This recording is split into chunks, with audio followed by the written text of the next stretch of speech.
Hey guys, welcome to Q&A with Mr.Spirit. A lot of you have been sending me questions and I've got answers. As you may notice, I actually wear glasses. Come to this computer screen, however, I don't actually need them on. So, one of the big questions I got is IKEA. What does it mean and why do I use it? Well, IKEA is my engineer name. The reasoning behind it is I want an identity for being an engineer, and I wanted it to be engineering building related. So I was sitting and watching some Highlander games, and one team was named after furniture. So I just had to laugh there. Couch, chair, table. It was hilarious. And then I'm like, engineer, build stuff. You have to build stuff from IKEA. IKEA'd. You get killed by a sentry, you've been IKEA'd. You get stopped by the dispenser, you were IKEA'd. You were teleported by IKEA'd. So the meaning sort of was, you got killed by a sentry. You get frustrated when you build stuff from IKEA because you have to build it yourself. So you were IKEA'd. Next was favorite music. I like all genres, from classical to heavy metal. I listen to it all. Some of my favorite bands, country-wise, country rock is Big and Rich. My very first metal band was Metallica. Let's see. I like Slayer. Some of my favorite for playing engineer is the Roadhammers, because they're trucker music. And when I'm working, I pretty well listen to anything instrumental. It gets the blood going, but at the same time it doesn't distract you with the lyrics. And I've got dubstep for that, I've got trance, I've got so much different music. I've got over 5,000 songs in my iTunes library. So I've got a wide selection of music. If I was to break it down to my absolute favorite, I'd have to go with classic rock. I grew up on that. In the car, my dad would pop in the tapes, and 80s, 70s rock all the way, and that's what I grew up on. Night music, couldn't complain. I inherited his record collection, his tape collection. I've got all the music I grew up on with me. And the big thing that he always had with him was Kiss. You couldn't go anywhere without a Kiss tape or having a Kiss record on downstairs. It was nice. Next would be favorite drink. I'm not a heavy drinker. I've had a few alcoholic beverages. I can say that wasn't a big fan, but at the same time, I didn't have everything with me. First drink that I ever had alcoholic was a straight shot of vodka. As soon as I turned 19, I was hanging out with my friend from work. We were playing some PS3, had some pizza, and he brought out some vodka and he said, "Happy birthday, you're 19, you're legal drinking age." My mom was well aware that I was going to be drinking, so she was driving. So that was actually kind of neat. However, it did burn going down. It was very powerful vodka, I'll say that. I'm not going to be turned off from vodka from it, but it was powerful. But my favorite non-alcoholic drink would be Kool-Aid. Still love the stuff from during the summertime. You'd always have it. My mom would mix 2 kinds of Kool-Aid together to get different flavors, such as cherry and orange, or lemon lime and grape. You'd get some amazing flavors mixing the two. We had this big glass jar that she'd fill up, and that would be our drinks on lunch or at lunch throughout the whole summer. It's amazing that we got to have some of that. We had the old point system and everything. It was a pretty cool thing. It wasn't something that you just, it's Kool-Aid, so what? To me it was, yes, Kool-Aid. You don't give that up. I still love it. I still buy it for myself too. And I drink it. It's good. It's tasty. It's better than just plain water all the time. But you gotta make sure that it is full of sugar, and you should maintain your teeth while doing so. Another one that I was asked is my favorite food. Well, personally, I really love mac and cheese, also known as Kraft Dinner. If you're Canadian, you'll know it is KD. It's simple. I can make it at any time. I can usually eat a box to myself. 1 box, to me, is pretty big. But my family doesn't mind. They don't usually eat it themselves. They'll have spaghetti if they're going to have pasta. So they leave Kraft Dinner for me, for work, for lunch, whenever. It's good. If I was to pick a number 2 as well, peanut butter and jam sandwiches. It's classic. It's tasty. It's quick. It's easy. I did go and take a lot of cooking classes throughout school, though, so I am able to cook a lot of other stuff instead of just Kraft Dinner.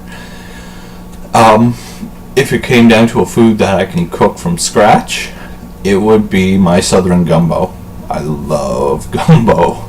Bacon, hamburger gumbo with rice, Frank's Red Hot. Very spicy gumbo. It's really good. Unfortunately, you guys can't have it unless you came here. Another one I had was, what job do I do? Well, I work at Walmart, and I am the backroom inventory control specialist manager. I'm in a position where I control what goes on out back to the floor. So if something's out throughout the night and we didn't get it in off our truck, I have to take it from bins and have it ready and send it out to the floor. And that's throughout the whole night, and anything that's overstock gets sent back to me, and I put it into our bins and make sure it's prepped and ready for tomorrow or the next day or throughout the whole week, so we have it on hand, count it, ready. It's usually just me back there, but I do have 5 other people who are trained to work out back if needed. My store is currently going through an expansion, and my team's going to expand from me to 3 others with me out back, which will relieve a lot of stress for me. I've been trained throughout the store. I used to work daytime. I used to be one of the floor associates. I started out as part-time. I worked in the pets department. It was great. I learned over half the store during part-time on just the floor alone. Then I moved to out back area and learned the inventory control and the unloading. I was an unloader for a couple of years.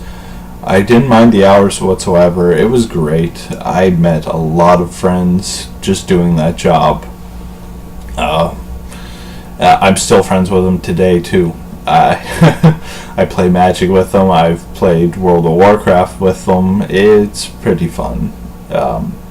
with this overnight job, though, I do have friends there. They're great to talk to. I can't complain. It's a job.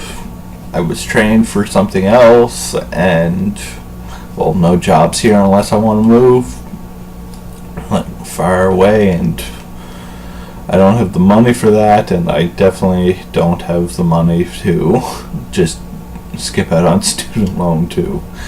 So I'm doing a job I love. I can't complain. Another question I've been getting is, what hobbies other than TF2 do I have? Well, a big one that I do have is in the form of, if you don't know it, you should, but I play Magic the Gathering. I'm a big, avid Magic fan. My most expensive deck is over $700, but that's because I owned a lot of the old cards before they went crazy in price and kept them around. Very fun, great for math learning skills. I've even played with Mr. Paladin over, well, Cam. It's fun. Getting to play Magic the Gathering with someone somewhere else completely. Monday or Tuesday night, sometimes I'll go with some coworkers, go play Magic at the comic shop. I used to be big into Friday Night Magic when I had those nights off, but times change, you can't always do it. I still have my decks to have fun. That's a big thing. Another hobby is Dungeons and Dragons. I do like my Dungeons and Dragons in a role-playing dice game. It's great fun, math, adventure. You get to be creative. And it's not something that you just give up. It's there with you. You actually will keep a character or keep the idea alive. You get to try different things. It's fun. I've been Dungeon Master, I've been player. I've played with many different groups, and not every single one was the same. It was fun. Still is fun if I can find a group that plays on Mondays or Tuesdays. Well, that's what the comic shop's for. You'll find a group. Another thing is, let's get this bad boy here. Musician. I play music. One of my favorite instruments has always been a bass. I've also learned guitar, and I've also learned piano. I started music when I was grade 5, so I would have been 10 when I started playing, and I'm 24 now, so over 14 years of music for me, from piano, guitar to bass. I've always loved playing music, and it's always been fun. Now this baby here is Warlock Revenge. You can tell by the headpiece that it's a Revenge, and this thing I actually bought used and touched up, cleaned up, and fixed up. It had a few scratches, some dents, a little chunk off of the wood. I fixed that all up. It only cost me about 150 used. Whoever sold it, well, they probably had a good reason to, but 150 and being able to just touch it up myself, it was well worth it. These things are expensive. My guitar that I have downstairs is a Les Paul Jr. Gibson Les Paul Jr. It's quite expensive too. I found that used for $600, It's a great guitar. It's touched up. Damage wise, I didn't mind a little bit of damage. I can touch it up, fix it up. My brother's a carpenter. He's easily got woodworking skills, and I know people who work with the music industry too when it comes to instruments and fixing. So I never mind it. But it's always been a great passion to be able to play music, even if it's not mine, just being able to play along, listen to my music, turn on some of it, play along with it. A great thing. And one last hobby I have of mine is movies and reading. Now, let's see. If you look over there, yes, those are all books and movies. There's even more behind this pile here. And I've got even more over in the closet and under the bed. But yeah, I've got a lot of stuff. And you can see my days from World of Warcraft too. But I've got so many movies on this shelf that I haven't even finished them all. Same with the books. I haven't even read through them all.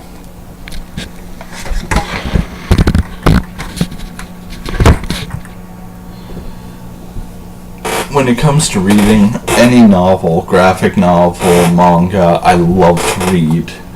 Reading keeps my mind going. It keeps me sane. I read at work, I read at home. I've read so many novels.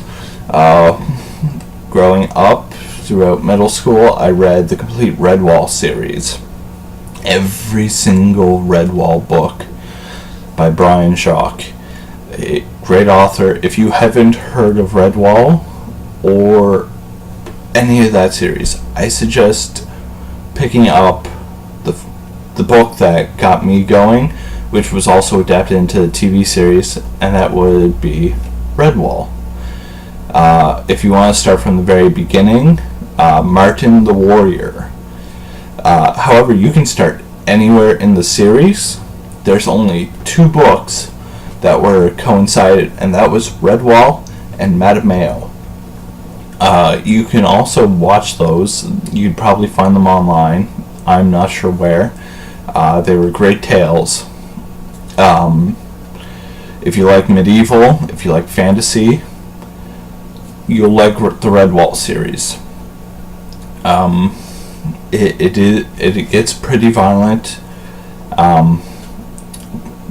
For video wise, it isn't graphic. It was rated for 10 and up on TV. But when it comes to the book wise, there is a lot of detail. So just be warned, there is some graphic detail when it comes to that. But it's a great series. When I finished reading it, there was over 22 books in the series, covering from Martin the Warrior, before the Abbey of Redwall was built, to way beyond the times of Matthias and his son Madame Mayo. It's a great read. Great read. I suggest picking up at least one of the books and reading them. Go to Indigo. Go to whatever your bookstore is. I'm pretty sure they've got one, or are willing to order one. Another question I've been asked is, what other games do I play? I don't play Dota. I don't play CSGO. I have them. I've played them. I played the original Dota back when it was a mod. That was hilariously fun. You wouldn't have never expected that out of the Warcraft 3 engine. But when it comes to other games, I play Bindings of Isaac. I love that. I'm not great at it, but I love it. You gotta start somewhere. I'm not Biznap or Northern Lion, but still, I gotta start somewhere. I do like the BioShock series. I've also played Left 4 Dead 2. Have that. I have Gary's Mod. I haven't played that since the big update and change. Let's see. What else games do I like? Torchlight 2. If you're a big fan of Diablo 1 and 2, I suggest picking up Torchlight 2. Well worth it. I've played a few games with Mr. Paladin with it, and he does agree. It is Diablo 2-ish, and it is fun. I've also played the Orcs Must Die series. Great castle defender with third person. I love playing endless mode on that on a boring night. Just, I'm bored. Ooh, Orcs Must Die. How far can I make it tonight? Oh, it's really great strategy-based game for a castle defender.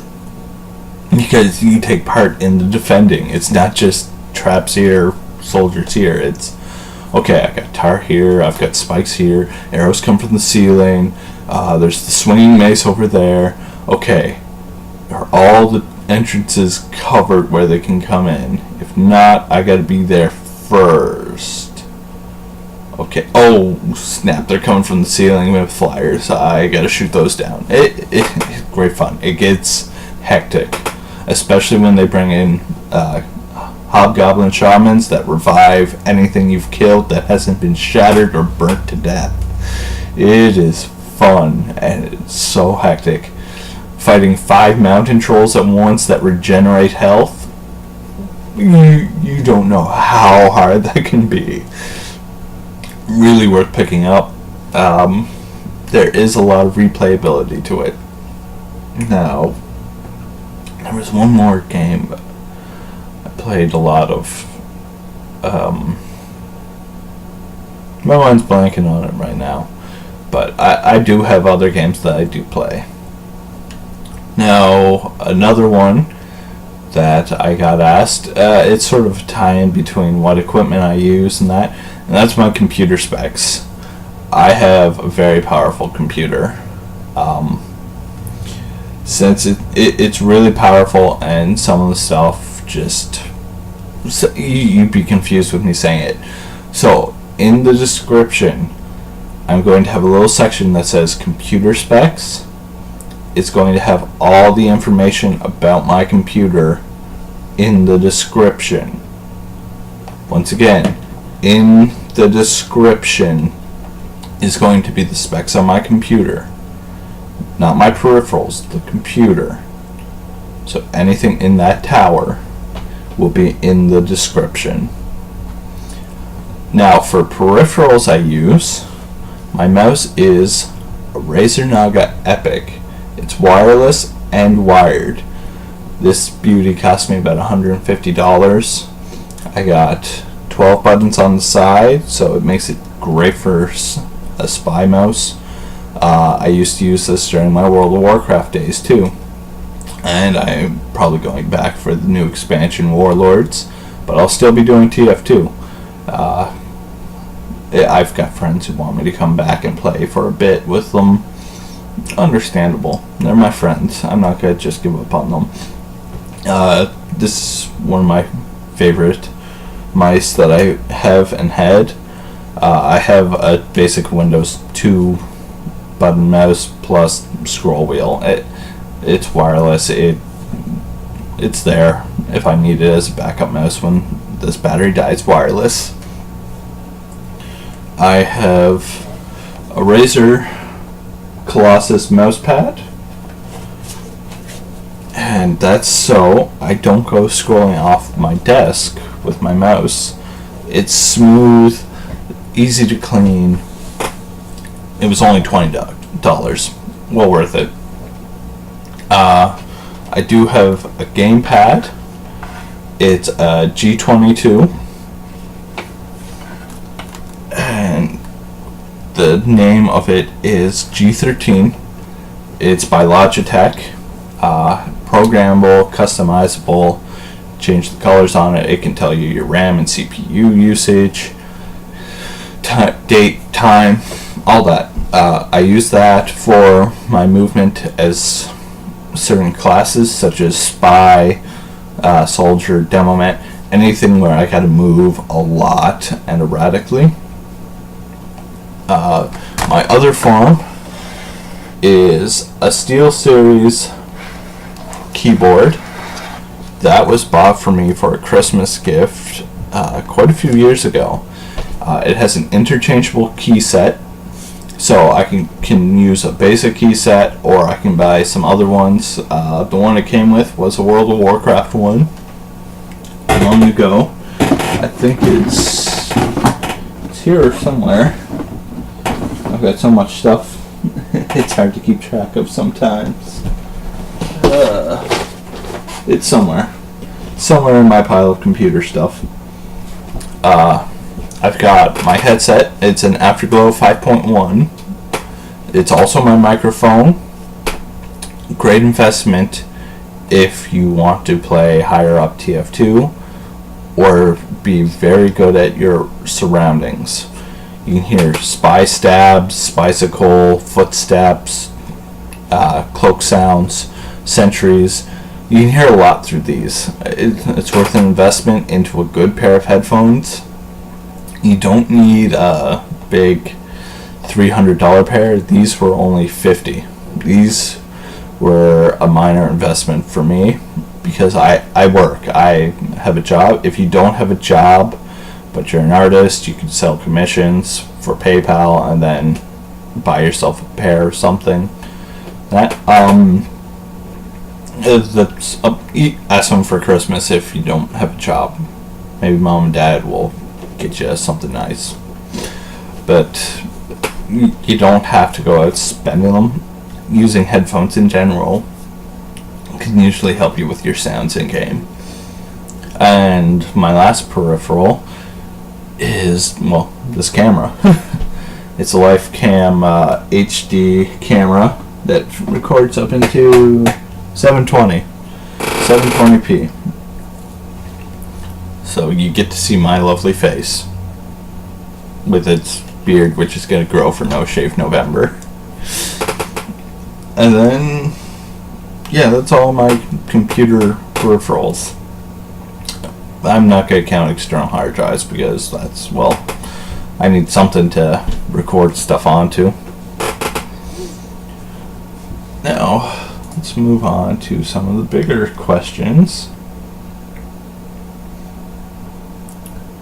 How did I come in contact with Mr. Paladin, Kit, and Apollo? Well, I came into contact with Mr. Paladin 2 years ago.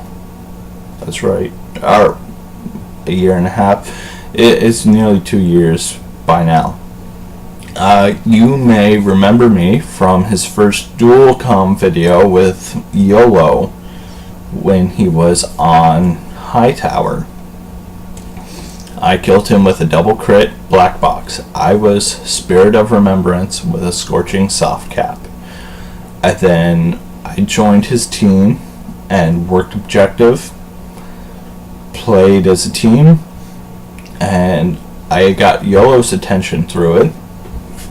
And he said, well, you should add Mr. Paladin. He'd love to have you on. I don't know. He's a big YouTuber. He may not just want me around. And he's like, no.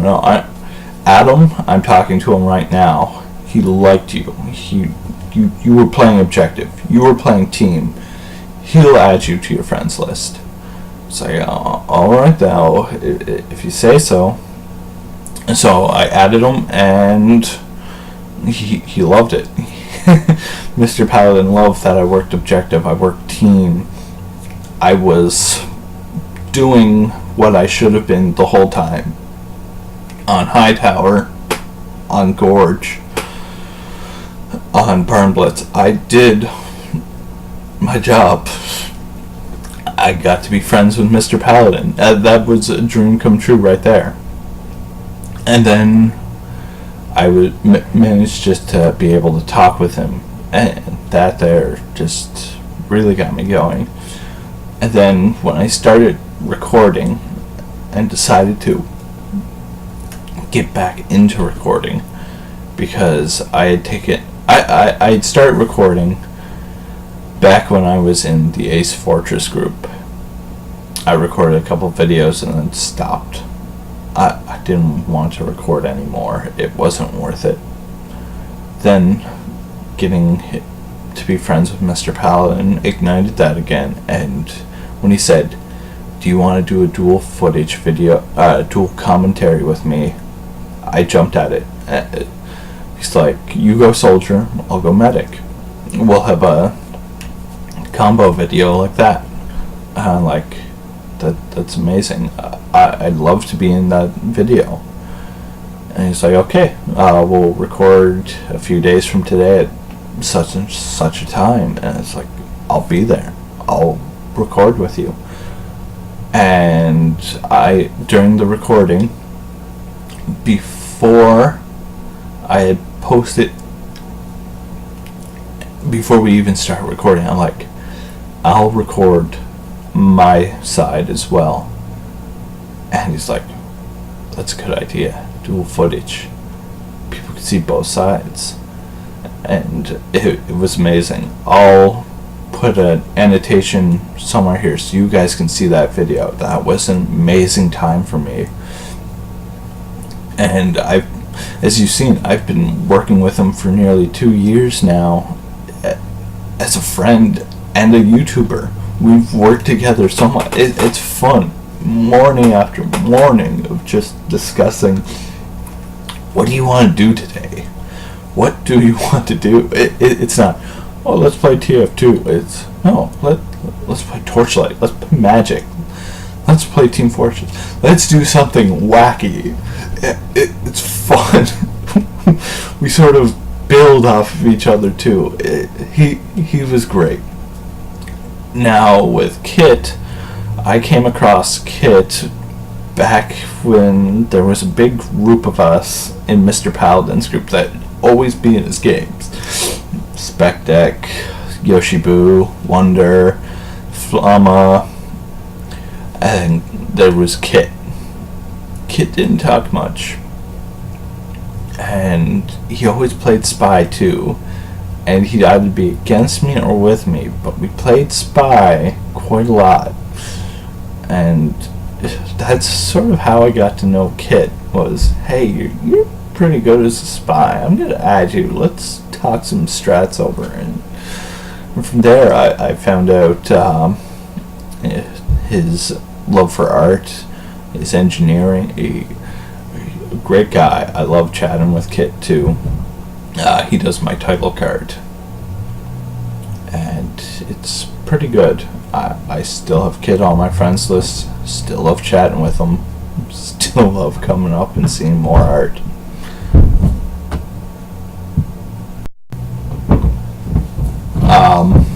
And Apollo I actually met through Mr. Paladin. During my hiatus, I started seeing him doing dual comms with Apollo since I wasn't around. That, and one day got into Mumble with Mr. Paladin. He's like, yeah, this is Apollo's mobile, he's letting us using it. It's like, oh, okay. Yeah, I've heard of him. I haven't met the guy. Is he good? Is he nice? Oh yeah, he's pretty good. He's got about your skill level.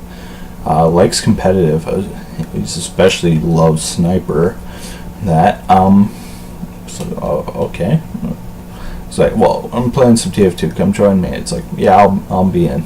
Yeah, we'll chat, be on a team. Then Apollo comes in and he's like, is this the spirit you've been talking about, Mr. Paladin? Like, yeah. Okay, so he does know about me and my skill.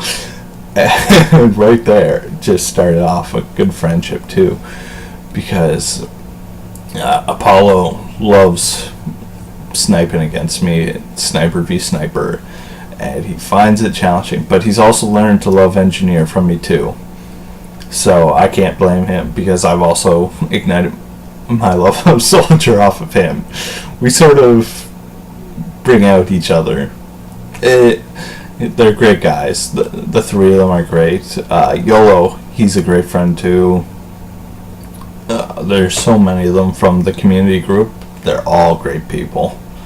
Trust me, we're not all bad, and we're not going to bite your heads off. So just remember, we're friends, we're playing together, we're cooperating to play objective. And so in a community game, if you get steamrolled by us, use your voice comms and try to make some friends. Then you can counter us in the community games. Because stacking spies isn't going to work, same with stacking snipers. Why? We'll easily counter them. So just remember, teamwork, use your voice comms, be polite. Don't call people stupid or noob. You won't make your friends and teammates that way. How did I start with TF2 and making TF2 content? I originally started TF2 back in 2007. Now if you look at my profile, I only have 1,500 hours and 3 years Steam experience. I've only been on Steam for 3 years. I've been playing TF2 console. That's right, PS3 Orange Box. I have over 7,000 hours on it. I got started with TF2 because I wanted to play Portal. My friend showed me Portal and I was like, okay, I played Portal. Great. I played Half-Life on it. Beat that. Great. I'll play this TF2 game. Holy crap, my mind is blown! And that's where I started with engineering. Because, well, engineer was safe. The only map was 2 Fort. So, pretty boring there. But I played from 2007 with 7,000 hours until 2 years ago when I started playing PC TF2. So I've been playing for quite a while. So I played 5 years of console with 7,000 hours. I lost a lot of sleep during those times. And then PC just changed everything on me that I knew. New weapons, hats, I can look different. I don't have to be the same looking person as everyone else. I can be different and unusuals. It's a hat that's on fire. It was crazy learning PC TF2. It's still fun. I'm still learning stuff myself, but I've got the basis down. And playing TF2 on the PC was great. And I wanted to see more PC. So as most people do, they go to YouTube. I ended up finding a channel called ASUS Gamer. Now you might think, oh, not ASUS Gamer. Well, hear me out. This was back when he was only 10,000. 10,000. Mr. Paladin just hit 10,000. ASUS was only at 10,000 at the time. I had joined his Steam group. I joined his forum group. I ended up becoming friends with ASUS Gamer. And ASUS, if you ever see this video, Mistress says hi. Anyone from the Ace Fortress group will recognize that name and go, it's him. I used to be a sniper off the Ace Fortress servers. I used to be a scout in 6s with Ace. I used to play Soldier, Roamer, and Pocket with Ace. I never played the Demo Man or Medic. But I played with him, Cookie, Doc. There was a whole group of us that wanted to get into competitive, and, well, now he is. Ace has changed his name to Aegis, and he plays with Dunning-Kruger for Highlander Platinum. He reached his dream. he became a great soldier to play on a Platinum team, and I'm happy for him. However, life took its toll on me, and I play when I can. Every team I seem to join just seems to fall apart. But I'm fine with that. I am 100% fine. Now, being part of the Ace Fortress group, we started to want to make tutorials like Ace, and that's sort of where I got started with TF2. I made a couple videos, but then I ended up quitting. Then came the story with Mr. Paladin, and from there I just kept going with it. Subscriber count kept rising, viewer count kept rising, and it's like, I can do it. Everyone starts here. Everyone begins where I am right now. I start with one subscriber, and that one subscriber is still subscribed to today, and I thank him for it. That one subscriber believed in me. That one subscriber is still on my friends list, and that one subscriber is still there to talk to if I need him, and if he needs me, or if he just wants to talk, he's there. And that's what kept me going, was I have one subscriber. Let's see if I can make it to 10. Let's see if I can make it to 25. Let's see if I can make it. I don't want to be that guy. I don't want to be the one thing, oh, all he does is troll videos. No, I don't want that. I don't like doing that. Sure, it may seem trollish when I push up a level 3 to a spawn, but it's not. It's a legitimate tactic that not a lot of engineers will actually do. And I don't want to be the one guy that just goofs around like Star and Germa. I want some seriousness to my channel, which you guys have seen. My sentry positions and my videos with Mr. Paladin. I want to be there to show you gameplay, give you tutorials. I want to do stuff that helps improve you as a player. And making TF2 content is sort of the way I'm doing it. So, another drink, drink. Another question is, why do I enjoy Engineer so much? I enjoy Engineer a lot because I can set up my team for the win. I'm not the one pushing the cart all the time. I'm not the one killing everything. I hold the ground. I give the means of transportation. I give you the heals and the ammo. I get on the cart when we need it. I throw sentries in places where they shouldn't be to cover us. I love it. I set us up for the win, and I work hard for it. I sometimes have trouble dealing with the spies, but if they're good and they're acting and I can't tell the difference because of that, they're doing it right. But you get that one stab and then no, I'm bringing out my gun, and you better stay away from my sentry and my teleporter. Spies, don't be zapping my teleporter. It's all about the team play. That's why I love Engineer. He's a team player. Teleporters win games. And it's true. Without troops at the front to get to the cart or the cap point, there's no win. Other than Engineer, what's my favorite class? That you're caught me in a pincer for. My favorite class, well, if I go back to when I started, would be Sniper. I love the Sniper. Precision aim, and I can pick off the targets that are harassing my team. Heavy, medic, soldier, demo. I get you in my sights, you are mine. My team gets to go through. But it's not a class for everyone. It does take a lot of precision aiming, thinking, and the ability to keep moving. If you sit still as a sniper, you are a target. Be warned.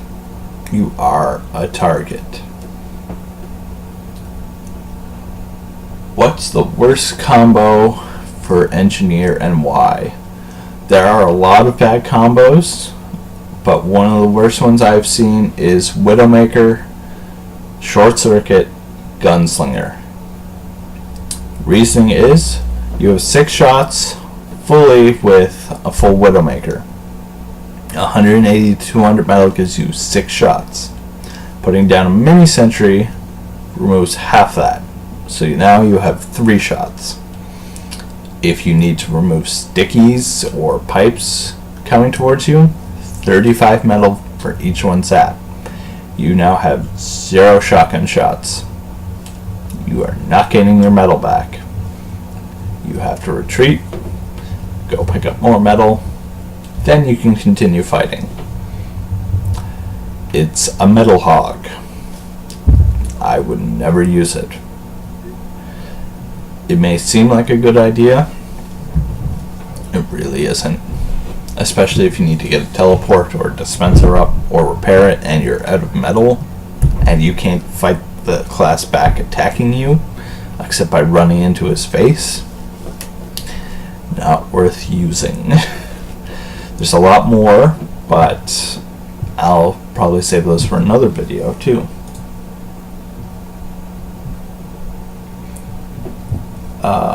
Let's see.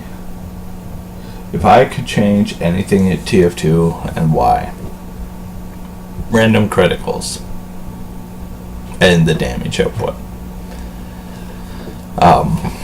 With random criticals, any player can beat best any player no matter what skill level. Without that, anyone who's skilled can outskill the other and teaches people to improve that way. And with the damage, it used to take a lot of damage to focus onto a person to kill them.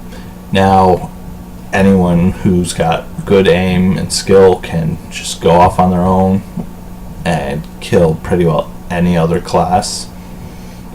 So it's sort of removed a bit of the team-based element. Sort of hasn't. I know in Pugs, yes, there's going to be random crits. That's Valve. They chose it so it wouldn't be, oh, this skilled player destroys the whole server. No, this skilled player gets killed by a random crit. That's my big downfall. I don't like being killed by them. After enough competitive, being killed by a random crit is sort of, I didn't like it.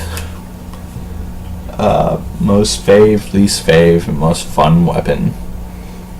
My most favorite weapon, shotgun. Just the stock shotgun. I can use it on soldier, pyro, heavy, engineer, a modified version of it for scout. I love it. The shotgun's great. My least favorite, the Tide Turner. It is overly broken. That's right, broken. There's no way you should be able to turn on a dime, recharge your shield, and continue going on a killing spree. But that's not my choice, that's Valve's. I don't know why they didn't see it as a bad idea. Maybe remove the resistances or the instant recharge. You gotta balance it somehow. There's too many upsides versus one downside. And my most fun weapon, the Huntsman. No one expects the Huntsman. Oh, look, snip. Oh, he had a Huntsman. Or turned the corner and pinned to the wall. What happened? Oh, a Huntsman. Now I have to be careful going around corners and narrow corridors. It's hilariously fun for me. That is fun. If I can make any secondary for the engineer, there's so many things I'd love for the engineer. I very well love my stock weaponry too. If I had to make a secondary though, an item that could remove spy zappers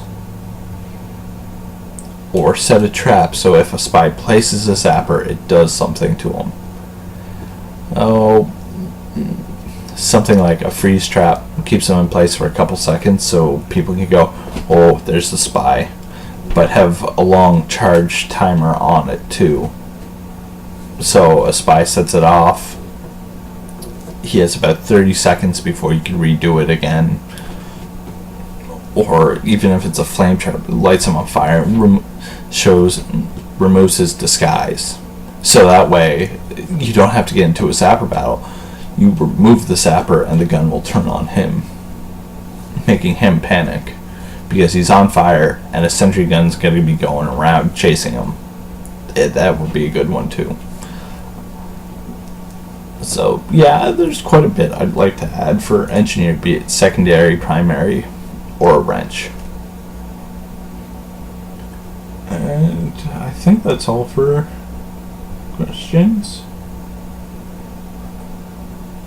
Yeah, that seems to be everything. So just a little forward from here. Thank you everyone for watching and sending in questions. I'll do a second Q&A video sometime, maybe for the new year.